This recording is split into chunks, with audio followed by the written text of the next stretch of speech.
adalah sistem suatu negara untuk mengatur perekonomiannya secara sistematis dengan prinsip-prinsip tertentu.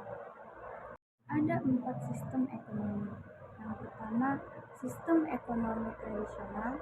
Yang kedua, sistem ekonomi kapitalis. Yang ketiga, sistem ekonomi komando. Dan yang keempat, sistem ekonomi campuran. Sistem ekonomi tradisional bersifat kekeluargaan. Ciri-cirinya yaitu teknik produksi turun-temurun dan sederhana, modal sedikit dan produksi sedikit, tanah sebagai sumber kehidupan, dan pertukaran dilakukan dengan cara barter. Belum mengenal pembagian kerja dan masih terikat tradisi. Adalah tidak individualistis, persaingan sehat, masyarakat aman, dan setiap masyarakat menjadi produsen. Kelemahannya teknologi sederhana, kualitas barang rendah, dan ekonomi statis.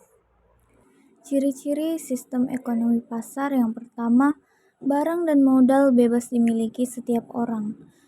Setiap individu bebas menggunakan barang dan jasa.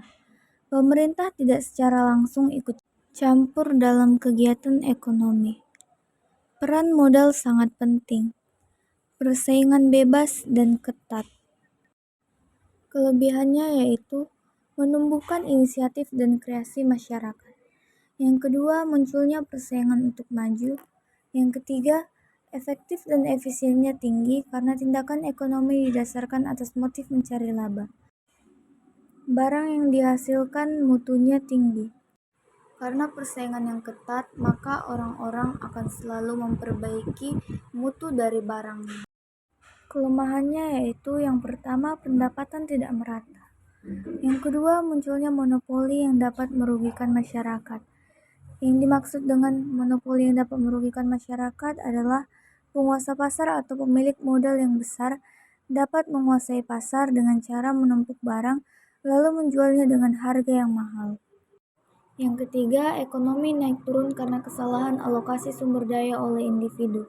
Maksudnya adalah contohnya, produk A sangat dibutuhkan di sebuah daerah tersebut. Sementara produksi produk A kecil. Jadi, di daerah tersebut, harga produk A menjadi tinggi.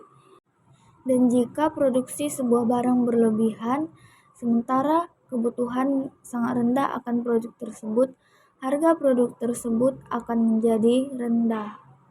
Yang keempat, cenderung terjadi eksploitasi kaum buruh oleh pemilik modal.